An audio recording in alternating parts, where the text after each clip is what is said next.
And I'm still thinking, where will I change this baby's diaper? Because I cannot get to thicker like that. And so I'm thinking, all these public toilets, have they catered for my daughter?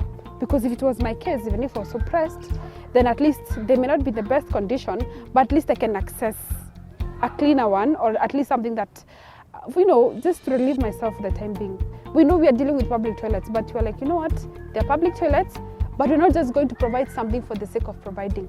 We want something quality in terms of something durable, something comfortable. So that poses a challenge of really thinking, prioritizing children in designing our roads.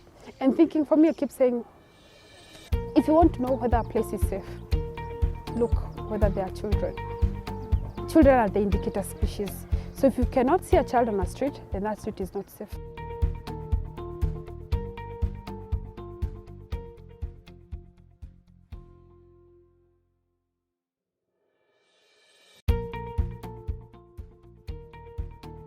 Wow Mom is a social enterprise that advocates for children-friendly cities. All we want to see is to see children grow, thrive in the cities that they're growing up in. So Wow Mom actually started as a blog. After I became a mom, I needed a platform to really express myself. Then I was also very green about parenting. You go to school to do anything that you do professionally, whether you're an architect, an engineer, person in the media, you go to school for training on that. But now in parenting, no one really trains you how to get the job done. And for me, I think it's the most important job because this baby doesn't come with a manual. So I had to do a lot of research. And then in the process of doing that research, I couldn't get content, the local content that was really suiting my needs. So I was like, okay, there's need here. So that's how I started as a blog. So one particular time, my most interesting experience, I won't call it the worst, the most interesting experience was I was testing how it is to travel with a baby in a matatu. And you know what happened? Because again, the transport system is not very convenient. I ended up using a private car most times because for convenience, for comfort, and just accessibility and the convenience that I would like as a mom. So one particular time I decided to board a matatu, and so where I live, it's an intermediary stage. The matatu will come halfway full, then picking more passengers along the way. So then when you're traveling as a mom, you're carrying a diaper bag, and then you have the baby on the other side. There's no luxury of strollers because we don't have good footpaths. So then you're holding your baby, then you board a matatu, and even before you settle in, the matatu has already started moving. It's really unsafe. And I remember, first of all, you're worried about the security of your things. Like you don't want your phone, your money to be stolen in the process. You're also worried about the safety of your child. And then you're also trying to spot an empty seat where you can, sit. And I think it was really cumbersome. But anyway, that's something I can talk about in another day. But now what happened, along the way, my daughter pooped. Something that we don't like talking about. And I remember that time I was going to visit my parents in Thika. And so I get into Matatu now, going to CBD, and she has done what babies do best. And I was so stranded. I alighted at Konja. And I'm thinking, oops, where do I change this baby? Now she started to get uncomfortable because again, the traffic around Globe roundabout, it's so much, it's hot, a hot Saturday afternoon and things are not moving.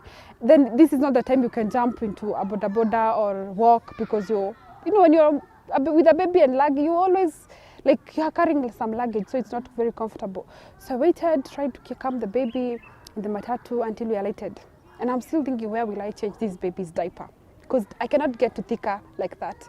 And so I'm thinking, all these public toilets, have they catered for my daughter?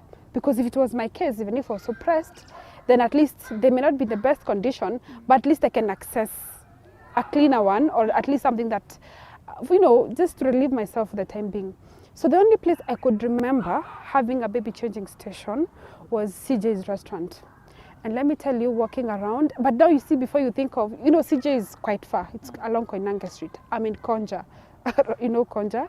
And I'm just thinking, okay, how do I actually get that Konja? Maybe I started thinking, maybe I need to look around for some restaurant. Maybe they could be having some space. So in the process, I realized I actually spent almost 30 minutes looking for a baby changing station, and which I could not find. I went to CJ restaurant and then paid, bought coffee and then taking advantage of that situation to change my baby's diaper. And that's what it dawned on me. What do other ordinary women do?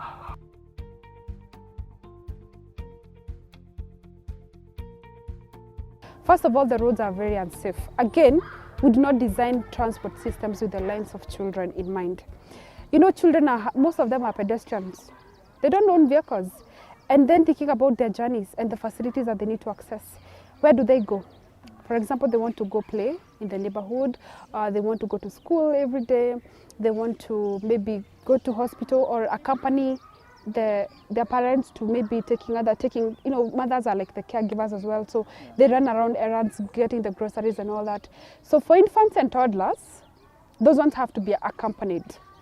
And like I mentioned before, you know, I used to think that now that I'm educated, I would have the opportunity of always using a stroller. Yeah. But now the road system cannot allow that. I can only use that stroller in a mall because we don't even have footpaths. Thinking about school-going children, the roads are very unsafe. We don't have pedestrian crossings. We don't even have footpaths. We don't even have cycle tracks. Like I told you, when I was growing up, I would walk to school. It was very safe, you know. But now in urban areas, the roads are not safe, and we are having a lot of children dying on the roads. In fact, road accidents are among the leading causes of children death globally, not just in Kenya. So that poses a challenge of really prioritizing children in designing our roads. And thinking, for me, I keep saying, if you want to know whether a place is safe, look whether there are children. Children are the indicator species. So if you cannot see a child on a street, then that street is not safe. And we also need to think about how kids are moved, and also even thinking about the school buses. Are they safe? And even those who use matatus. I've seen, some days back I was doing a survey on a road, and I remember seeing how school-going children are now forced, you know, because of the cultural issues, they're now forced to stand in the matatus. That means they're the most vulnerable passengers. In case of an emergency, then they're the first one to get hit, you know. So we definitely need to think about how safe our transport system is. But we are working on that. At Home Mom, we are really pushing for, first of all, priority seating in matatus. It's also very difficult, but we're not going to give up.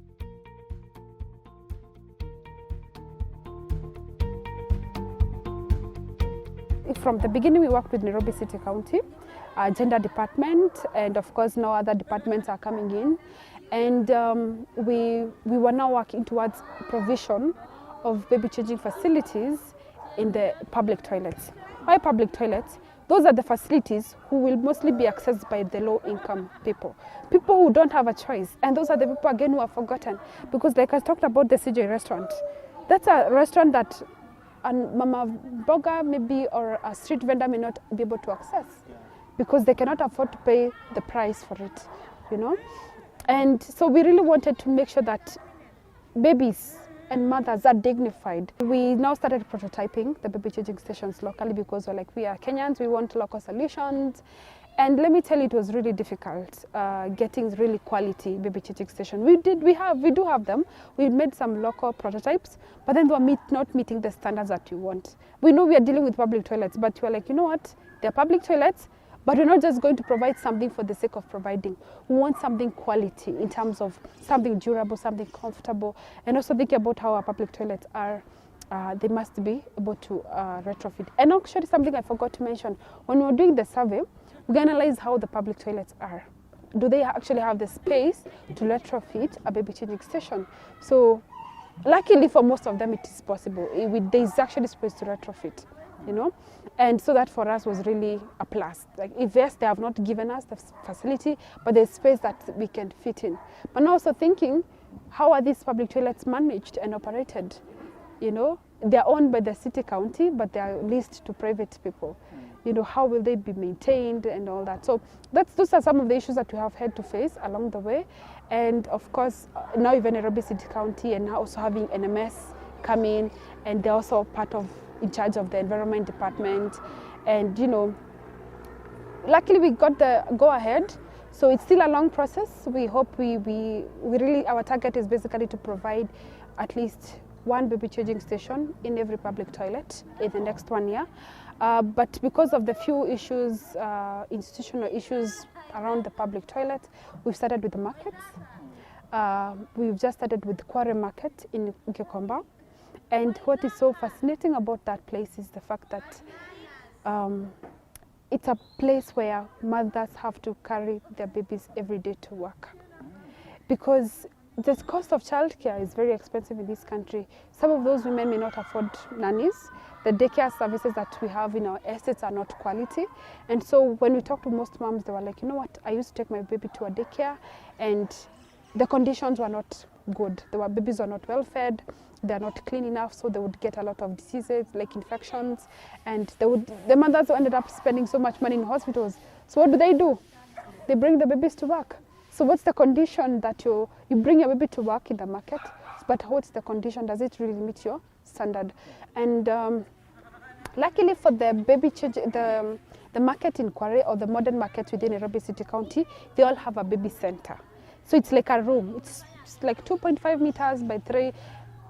It's still small but good enough. It has a sink, but it's just an empty space, you know. So moms have laid cartons on the floor, or they're less on the floor to change their baby. And you know, it's tiled floor, so it's really cold. And that's where they have to lay their babies and all that. So when we got there, we were like, it's a good opportunity, and we want to really ensure that those mothers not only access the baby changing station, but we actually redesign that space to be a very beautiful creche.